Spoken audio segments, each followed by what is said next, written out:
right, so let's try an example of calculating mechanical advantage.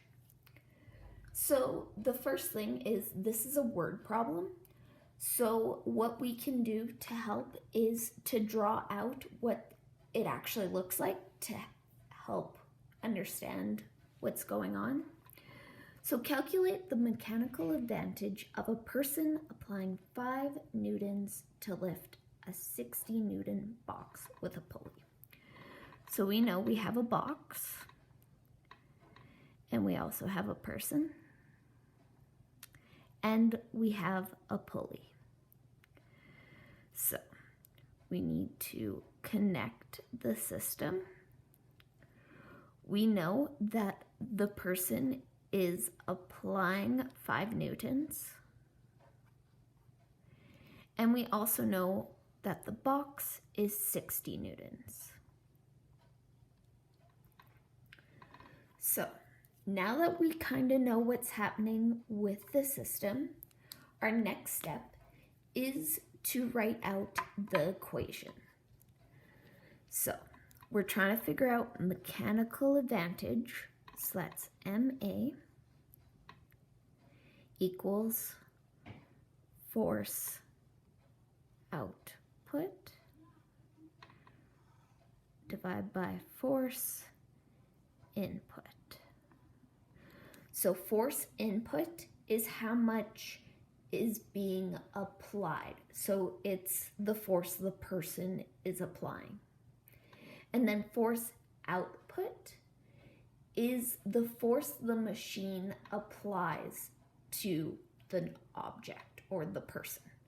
So it is the force being applied to that person. So now what do we know? So we don't know MA. Do we know force output? The force being applied to the person. It is 60 newtons.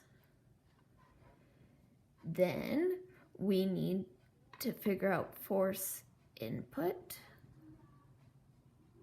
and that is the force that's being added into the system. So that would be the person. So it's 5 newtons. So now that we know our variables, we can add it in. So 60 newtons divided by 5 newtons equals 12. And then newtons divided by newtons, so that cancels out, so it's just 12. So the MA, the mechanical advantage, is 12. So that is that question done. So the mechanical advantage is 12. So the machine can multiply a force 12 times. So that's meaning that our pulley system is able to multiply that 5 newtons of force 12 times. So it's making that small force be so much greater that it's actually able to move the 60 Newton